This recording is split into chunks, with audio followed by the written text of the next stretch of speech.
Good day folks, Sean here from Air Photography. So this is just a quick step-by-step guide how you can utilize the DJI GPS Remote to overlay GPS data on your Osmo 360 footage. And you can add that telemetry information when filming in both 360 mode and in single lens mode. This GPS Remote is compatible with the Osmo Action 4, the Osmo Action 5 Pro, and now the DJI Osmo 360. Now before we can use it, we do have to update the firmware on the GPS Remote. And it's actually really simple to do. We're going to use the camera to update the remote. So the first thing we have to do is pair the remote to the camera. And you don't actually have to go into any pairing mode. Just turn the camera on. And then we're going to power on the GPS remote. Long press on the power button there on the front.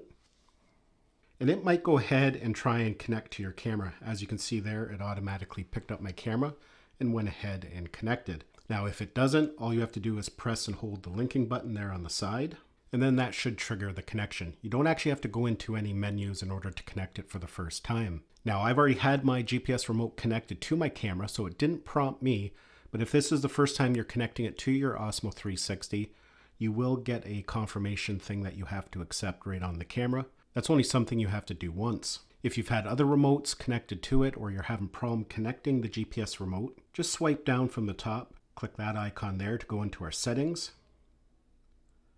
You're going to tap on wireless connections, and then you're just going to tap on reset connection. That's just going to redo all the wireless of the camera, and usually that will correct any problems you have. As soon as you've made that first connection and the remote is paired, the camera is going to automatically transfer over the firmware update, and it will start to update. It's a pretty small firmware update. It'll take about a minute, maybe even perhaps less. Once you're outside and you're ready to film, before you start recording on the camera, you want to make sure you have a GPS connection on the remote. And you'll know it's connected by looking at the top right-hand side of the screen.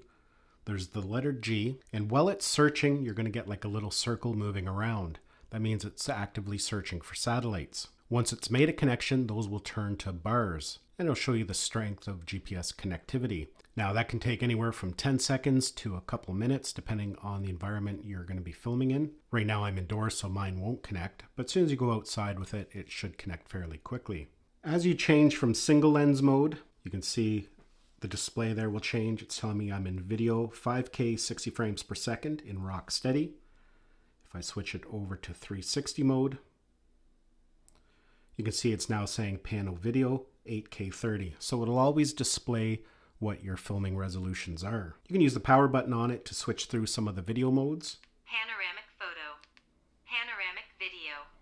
And of course, we can use the shutter button to start and stop recording. And for the most part, that's all you need to do in order to capture the GPS data. When the camera's connected to the remote and you're connected to satellite, all that information is going to be embedded right into the video file. So now we'll connect the camera to our tablet, and I'll show you how to place that over top of your videos. Now at this point, all you have to do is launch the Mimo app on your smartphone or tablet. It works the same on both. And then of course, when prompted, you want to connect the camera to your device.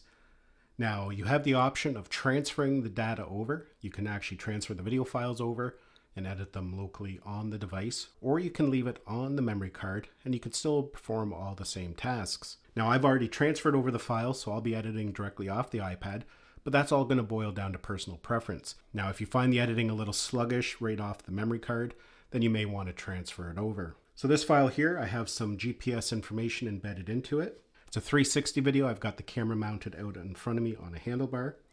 And at the bottom here, you're going to notice all your editing tools. What we want to get the GPS information is dashboard. So if we tap on that, you can see it gives us all different options for biking, moto, running, hiking, driving, diving, skiing, parachuting. So you can pick whatever activity you're doing, and that's going to predetermine what information is displayed on the video, or you can do it manually just by tapping on the icons below. Now I'm just going to tap on biking there to show you. You can see right away it's put the telemetry on it, and we can actually tap on these and move them around to different spots. If you want it up there, we can tap on the X to delete it, or we can just tap on that icon there. As you can see, as I tap on it, it brings it back. If I tap it again, it takes it away. Some of the information allows you to switch it to a different measurement unit. For example, right now we're in kilometers per hour, but if I tap that button there, you can see it puts it over in miles per hour. When you're done and you have everything the way you want it, you just tap on that check mark down there at the bottom right hand side. You can do any other editing you want to do. You can do your reframing. And then of course you can go ahead and export it. Now this video was demonstrating using the DJI GPS Remote.